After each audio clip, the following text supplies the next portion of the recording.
जो शांतिपूर्वक हो जाए, जो मकान हम नहीं की तरह हो जाए, मकान से उम्मीद है जो कर्म की तरह हो जाए और शांति में रखें। बोले कौन से श्री सदगुरु महाराज की जय, श्री सदगुरु महाराज की जय, श्री सदगुरु महाराज की जय। जो मकान कर्म की तरह हो जाए, मकान से निवेदन है जो कर्म की तरह हो जाए और शांति बना रखें, तो बस वो बना रखें, तो शांति बना रखें। बोले कौन से श्री सदगुरु महाराज की जय, श्री सदगुरु महाराज की जय। मकान कर्म हो जाए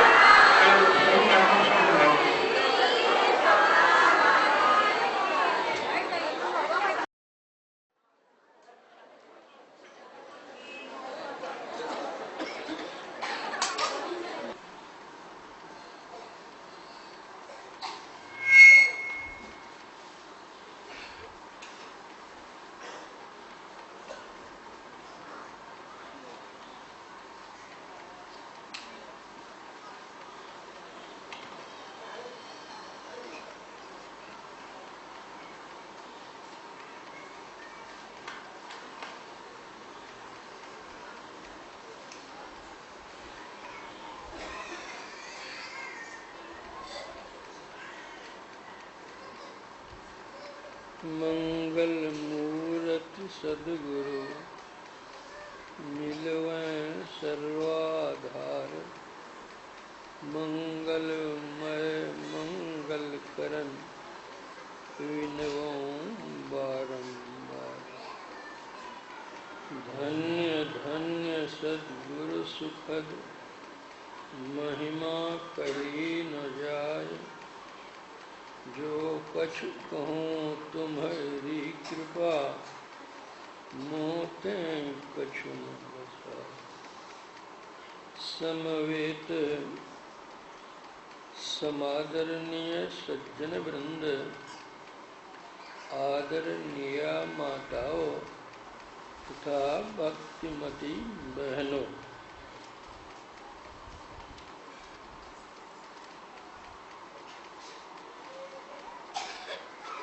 परम संत बाबा देवी साहब ने पुरैनिया निवासी श्री धीरजलाल जी को एक पत्र लिखने की कृपा की थी। उस पत्र में उन्होंने लिखा था कि संत मत का बहुत छोटा सिद्धांत है, वह है गुरु, ध्यान और सत्संग। जिस शख्स में इखलाक की कमी है वह कभी भी रूहानी तरक्की नहीं कर सकता। अभी आप लोगों ने सत्संग की विशेषता के संबंध में उससे क्या लाभ होते हैं के संबंध में सुना है।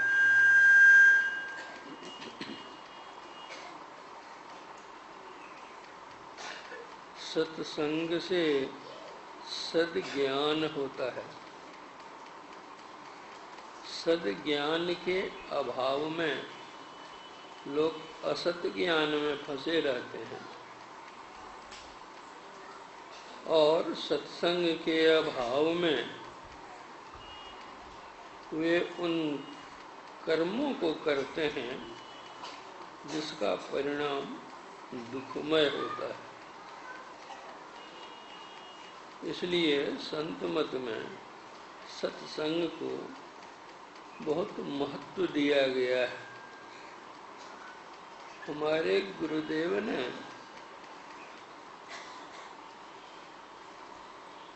अपनी वाणी में कहा है कि सत्संग दो प्रकार के होते हैं, बाह्य और आंतरिक। अभी जो आप लोग बैठे हुए हैं, यह बाह्य सत्संग है। और संत सद्गुरु की शरण जाकर जो उनसे दीक्षा प्राप्त कर अंतर साधना करते हैं, वह अंतर सत्संग है।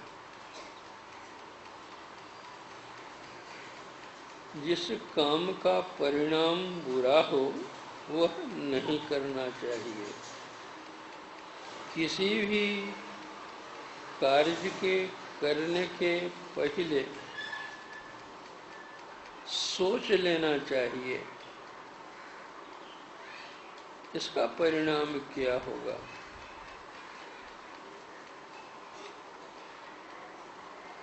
जो सोच करके काम करते हैं उनका जीवन सुखमय होता है और यह उसकी बुद्धिमत्ता कहलाती है। बिना सोचे समझे काम शुरू कर देते हैं या काम करते जाते हैं, सोचते हैं या सोचते हुए काम करते हैं। इसमें बड़ी सतर्कता की आवश्यकता पड़ती है। और जो बिना समझे बूझे कर्म करने लगते हैं और परिणाम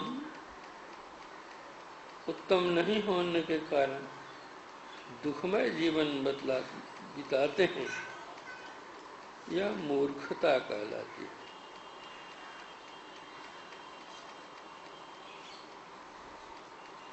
बिना विचारे जो करे सो पीछे पछताए।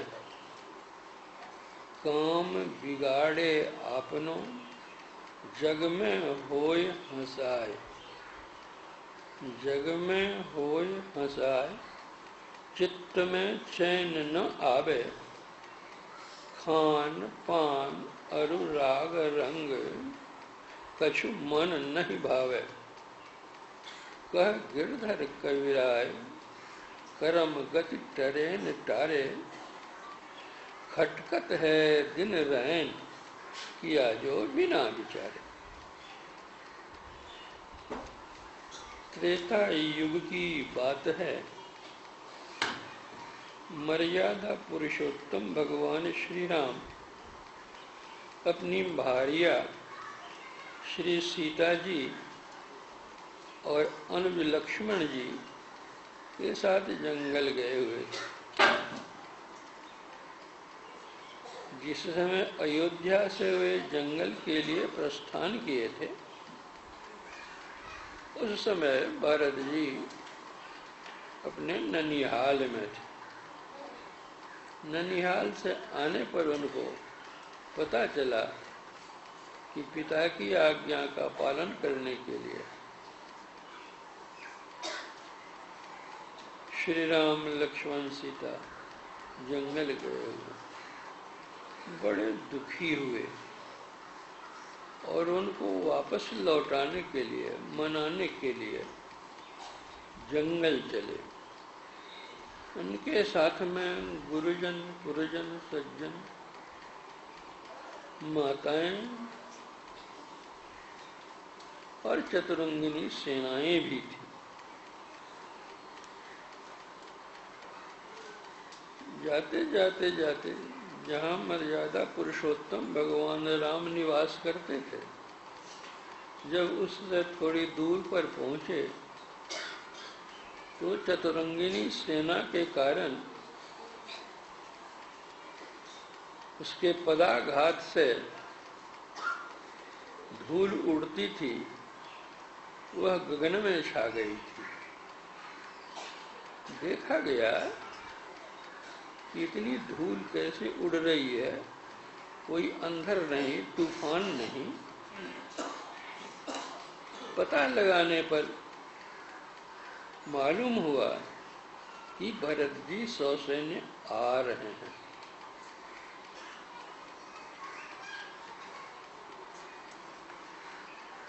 लक्ष्मण जी के मन में हुआ कि हम लोग जंगल चले आए हैं और भरत जी को राज गद्दी मिली है, इसलिए राज मद में मस्त होकर हम लोगों को निहत्था जानकर हम लोगों को मारकर वे अकंटक राज्य करना चाहते हैं।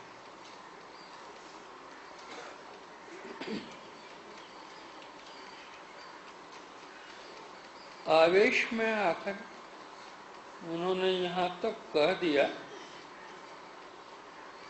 कि अच्छा भरत जी आवें, मैं भी अपना बल पौरुष दिखलाऊंगा कि लक्ष्मण में कितना बल पौरुष है। भरत जी को मैं समरभूमि में सुला दूंगा। भगवान राम ने समझाने की कोशिश की।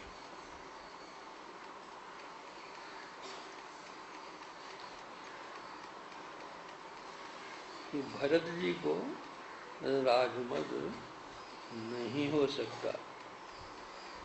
यह तो अयोध्या का एक छोटा सा राज्य है, लेकिन अगर भरत जी को ब्रह्मा विष्णु महेश का भी पद मिल जाए, राज्य मिल जाए, तब भी उसको मद नहीं होगा। भर कहीं हो ही न राजमद, विधि हरिहर पद पाए, कब हुक कांची सीकरन क्षीर समुद्र नसाए। क्या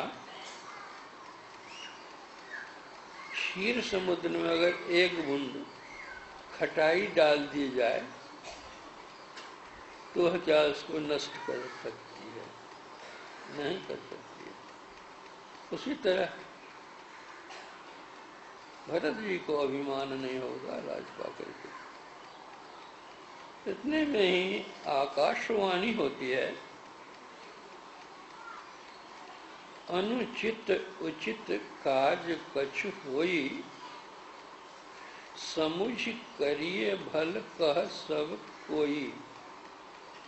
सहसा करी पाछे पछताही, कहीं वेद बुध ते बुध नाही। इसलिए सत्संग करना चाहिए, उससे सद्ज्ञान अर्जन करना चाहिए। वह तो त्रेता युग का एक कथा प्रसंग मैंने कहा। इस कलयुग में एक संत पंजाब में हुए, श्री गुरु नानक देव जी महाराज। उनका सत्संग बहुत सवेरे सवेरे हुआ करता था। उस सत्संग में एक दंपति जाते थे, उनका एक छोटा सा पुत्र था, वह भी जाता था, और लोग तो बहुत जाते ही थे। एक दिन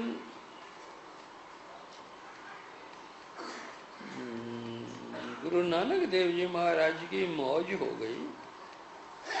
उन्होंने उस बच्चे से पूछा कि रे, जो बड़े बड़े लोग हैं तो मैं जो कुछ कहता हूँ वे समझते हैं, और तुम तो छोटे बच्चे हो, इतना तड़के सवेरे उठ करके क्यों चले आते हो?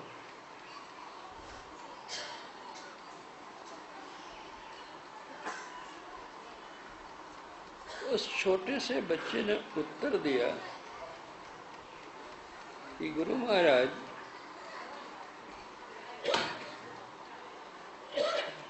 मेरी माताजी रोटी बना रही थी, मैं चूल्हे के पास बैठा हुआ था, तो मैंने देखा कि जो मोटी मोटी लकड़ियां थीं वह तो देर से जलती थी,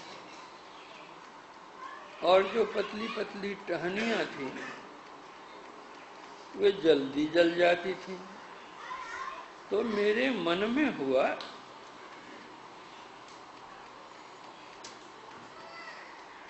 कि ये मोटी मोटी लकड़ी का मतलब हुआ कि जो बड़ी उम्र के लोग सब हैं वे तो देर से मरेंगे, और पतली पतली टहनी का मतलब हुआ कि कम उम्र के बच्चे वैसे। तो मैं बच्चा हूँ, पतली टहनी के समान हूँ, कब मर जाऊंगा कोई ठिकाना नहीं। इसलिए गुरु महाराज के सत्संग में सवेरे सवेरे आ जाता हूँ।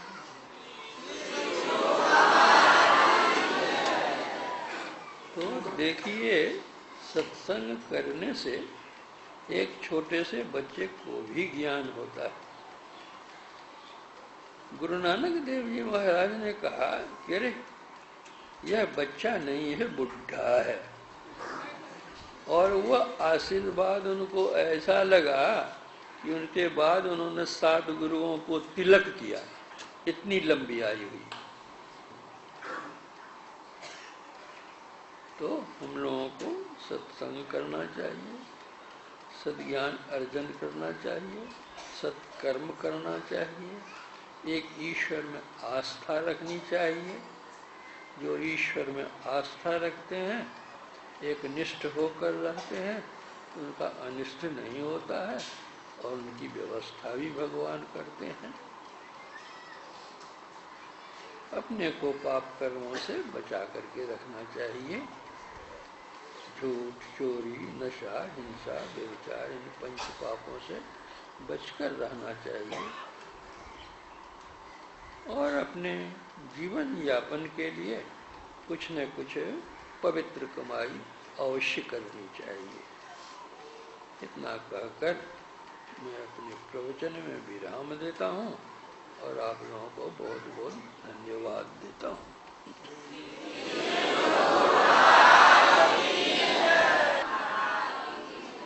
आज रविवार है, गुरु कीर्तन कहिए, फिर आरती कहिए।